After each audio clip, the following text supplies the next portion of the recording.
આપણે વાત કરી રહ્યા છીએ વસ્ત્રાલમાં થયેલા એક ભેદી સંજોગોના અકસ્માતની ઘટના છે. તારીખ 24 જૂન 2022ની 2022ના રોજ મોર્નિંગ વોકમાં નીકળેલા શૈલેષ પ્રજાપતિ નામની વ્યક્તિને એક પિકઅપ વાન રસ્તા પર ઉડાડે છે, જેમાં તેનું મોત થાય છે.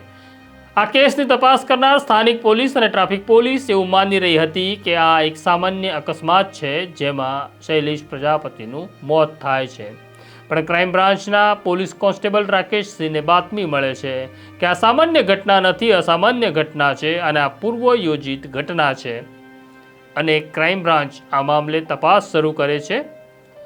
આઈજીપી પ્રેમવીરસિંહ, ડીસીપી ચૈતન્ય માંડલિકના માર્ગદર્શન હેઠળ તપાસનો દોર શરૂ થાય છે. ક્રાઇમ બ્રાન્ચ વસ્ત્રાલ વિસ્તારમાં ધામા નાખે છે. ગેલેક્સી કોરલમાં આવી શૈલેષ પ્રજાપતિના પરિવારની પૂછપરછ કરે છે, પણ ત્યાંથી કોઈ ઠોસ વિગત મળતી નથી. પણ સત્ય ક્યારેય છાનું રહેતું નથી. આજે નહીં તો કાલે સત્ય છાપરે ચઢે છે અને બંડ પોકારે છે.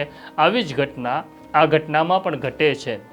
શૈલેષ પ્રજાપતિને કોઈની સાથે દુશ્મની નહોતી, કોઈ ધમકી આપી રહ્યું નહોતું, કોઈ દેવું નહોતું, કોઈ ચિંતા નહોતી. તો આ ઘટના કેમ ઘટે છે? શૈલેષ પ્રજાપતિ સુધી પહોંચવા ક્રાઇમ બ્રાન્ચ જ્યારે શૈલેષ પ્રજાપતિના સીડીઆરને તપાસી રહી હતી, ત્યારે એક માણસ, એક નંબર શંકાના દાયરામાં આવે છે અને આ નંબર હતો નીતિન પ્રજાપતિનો. નીતિન પ્રજાપતિ અને શૈલેષ પ્રજાપતિ આ બંને બોટાદના વતની બંને મિત્રો અમદાવાદમાં સ્થાયી થયા, અમદાવાદમાં સાથે ધંધો શરૂ કર્યો અને બંને બિઝનેસ પાર્ટનર હતા. બંને મિત્રો હતા. છતાં છેલ્લા 6 મહિનાથી શૈલેષ નીતિન સાથે વાત કરતો નહોતો, નીતિન શૈલેષ સાથે વાત કરતો નહોતો. એવું તો શું હતું? કોઈને ખબર નહોતી. પોલીસે બસ આ જ વિગત, આ જ ભેદ ઉકેલવાનો હતો. શૈલેષના પડોશીઓ સાથે ક્રાઇમ બ્રાન્ચના અધિકારીઓ ખાનગીમાં મુલાકાત કરે છે અને જાણવાનો પ્રયત્ન કરે છે. તો જાણકારી મળે છે કે હા, પહેલાં નીતિન આવતો હતો, પણ નીતિન હવે ઘણા લાંબા સમયથી શૈલેષના ઘરે આવ્યો નથી. પોલીસ નીતિન પાસે પહોંચે છે, નીતિન પ્રજાપતિની પૂછપરછ કરે છે.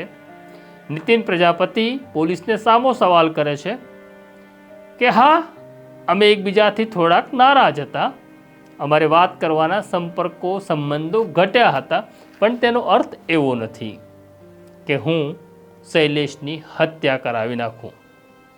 પોલીસ અત્યારે પોતાના પત્તા ખોલવા માંગતી નહોતી, એટલે પોલીસ તે દિશામાં કોઈ કામ કરતી નહોતી. પોલીસ શાંત રહે છે અને પોલીસ તપાસનો દોર આગળ વધારે છે. શૈલેષના ફોનને તપાસી લીધા, પણ તેમાંથી કોઈ ઠોસ કારણ મળ્યું નહીં. માત્ર એટલું જ મળ્યું કે નીતિન શૈલેષ સાથે વાત કરતો નહોતો, કે શૈલેષ અને નીતિન એકબીજાના સંપર્કમાં નહોતા. હવે શરૂ તપાસ થાય છે નીતિનના મોબાઈલ ફોનની. પોલીસ નીતિનના સીડીઆર કઢાવે છે અને સીડીઆર કાઢતાની સાથે જ પોલીસ અધિકારીઓને એક એવો ઠોસ પુરાવો મળે છે, જે સાંભળી, જે જોઈ ક્રાઇમ બ્રાન્ચના અધિકારીઓ ચોંકી જાય છે. ચોંકવા પાછળનું કારણ એવું હતું કે નીતિનના ફોનમાં સતત એક ફોન નંબર આવતો હતો અને જતો હતો. એટલે એકબીજા સાથે આ બે નંબર સતત સંપર્કમાં હતા અને નીતિન પ્રજાપતિ સાથે જે વાત કરતું હતું સતત, એ વ્યક્તિએ બનાવના દિવસે સવારે પણ નીતિન સાથે વાત કરી હતી અને બીજું કોઈ નહીં, એ શૈલેષ પ્રજાપતિની પત્ની શારદા હતી. શારદા શૈલેષ પ્રજાપતિ, શૈલેષની પત્ની, જે નીતિનના સંપર્કમાં હતી. બનાવના દિવસે પણ સંપર્કમાં હતી અને શૈલેષના મોત પછી પણ તેના સંપર્ક નીતિન સાથે ચાલુ હતા. નીતિન એવું કહી રહ્યો હતો કે મારે શૈલેષ સાથે સંબંધ નહોતો, એટલે અમે વાત નહોતા કરતા.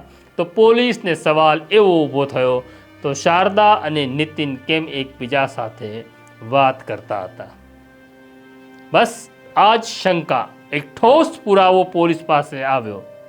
મહિલા પોલીસની મદદ લેવામાં આવી અને શારદાને ક્રાઇમ બ્રાન્ચ બોલાવી પૂછપરછનો દોર શરૂ થયો. શારદા અને નીતિનની અલગ અલગ ચેમ્બરમાં પૂછપરછ શરૂ કરવામાં આવી. નીતિન જરા કાબો હતો, સવાલોના જવાબ આપી શકતો હતો, જવાબો ટાળી શકતો હતો, પણ શારદા આ પ્રકારની રમત રમી શકી નહીં અને તેણે મહિલા પોલીસ અધિકારી સામે ભાંડો ફોડી કાઢ્યો. શારદાએ કબૂલ કર્યું કે તેને અને નીતિનને સંબંધ છે, તેઓ એકબીજાના પ્રેમમાં હતા. નીતિન અવારનવાર શૈલેષના ઘરે આવતો હતો, તેના કારણે શારદા અને નીતિનનું મળવાનું શરૂ થયું અને આ મુલાકાત પછી પ્રેમમાં બદલાઈ ગઈ. તેમની પાસે મળવાનું કોઈ સ્થળ નહોતું, એટલે જ્યારે શૈલેષ બહાર જાય ત્યારે નીતિન ઘરે આવતો હતો અને શારદાને મળતો હતો. પણ પ્રેમ પણ એવો જ છે, પ્રેમ કોઈ દિવસ ખાનગી રહેતો નથી. શૈલેષને શંકા જવા લાગી કે તેની પાછળ કંઈક ગરબડ થઈ રહી છે. તેને પત્નીનો વ્યવહાર પણ બદલાયેલો લાગ્યો અને મિત્રનો વ્યવહાર પણ બદલાયેલો લાગ્યો. પણ મિત્ર ઉપર પણ શંકા ન થઈ શકે અને પત્ની ઉપર પણ શંકા ન થઈ શકે, પણ પોતાના મનમાં જે વહેમ આવ્યો હતો એ વહેમ તેને રાત દિવસ ઊંઘવા દેતો નહોતો. શૈલેષ એક યોજના બનાવે છે. તે પોતાના ઘરમાં એક હિડન કેમેરા લગાવે છે. તે જાણવા માંગતો હતો કે તે બહાર જાય પછી પોતાના ઘરે કોણ આવે છે, અને શૈલેષની શંકા સાચી પડે છે. હિડન કેમેરા ઘણું બધું કહી જાય છે. જે દ્રશ્યો એક પતિએ ના જોવા જોઈએ એવા બધા જ દ્રશ્યો શૈલેષને જોવા પડે છે. શૈલેષ હચમચી જાય છે, પણ શું કરે? પોતાના જ પરિવારની આબરૂનું લીલામ કરે? તે પોતાની પત્ની સાથે આ વિશે ચર્ચા કરે છે.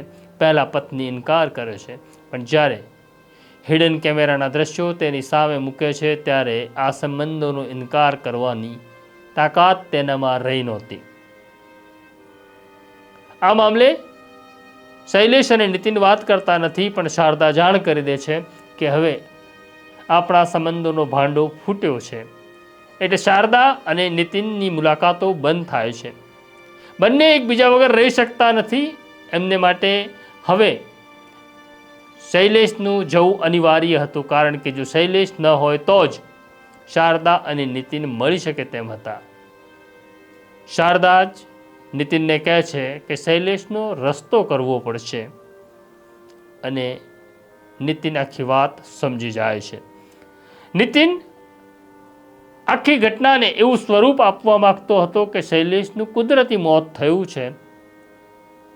એટલે આ તપાસ દરમિયાન એક વ્યક્તિનો સંપર્ક થાય છે. એનું નામ હતું યાસીન ઉર્ફે કાણિયો. આ ગોમતીપુરનો હતો. તેને આ કામ સોંપવામાં આવે છે. યાસીન એવું કહે છે, કામ સિફતપૂર્વક થશે, ઘટના અકસ્માત લાગશે અને તે પેટે 10 લાખ રૂપિયા આપવા પડશે.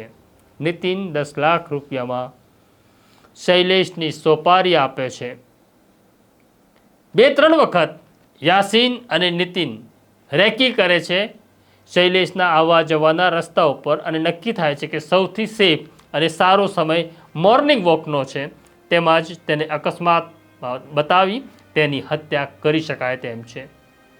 અને બનાવના દિવસે નીતિન પણ ત્યાં હાજર હોય છે, જે ઘરની બહાર નીકળેલા યાસીનને ઇશારો કરે છે કે આ શૈલેષ જઈ રહ્યો છે, અને પછી ટક્કર મારી પિકઅપ વાન ત્યાંથી જતી રહે છે. આખા મામલાને અમદાવાદ ક્રાઇમ બ્રાન્ચે ઉકેલી નાખ્યો. શૈલેષનું મોત થયું. શારદા અને નીતિન મિત્ર અને પત્ની જેલમાં ગયા.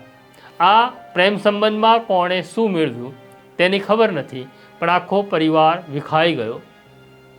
તો આવી ઘટનાઓ આપણી આસપાસ બનતી રહે છે, પણ આપણે સાવચેત રહેવાનું છે, વિચારવાનું છે કે કઈ રીતના આવી ઘટનાઓથી આપણે પોતાને બચાવી શકીએ.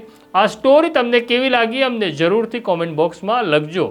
આ એક અમારો નવો પ્રયાસ છે. આ પ્રકારના ક્રાઇમ ડિટેક્શન અમે તમને પ્રશાંત દયાળની આ સિરીઝમાં બતાડતા રહીશું. તો અત્યારે મને અને મારા સાથી સોનુને રજા આપો. તે પહેલાં બેલ આઇકોન દબાવો અને સ્ટોરીને શેર કરો. કાલે નવી સ્ટોરી સાથે પાછો આવીશ. નમસ્કાર.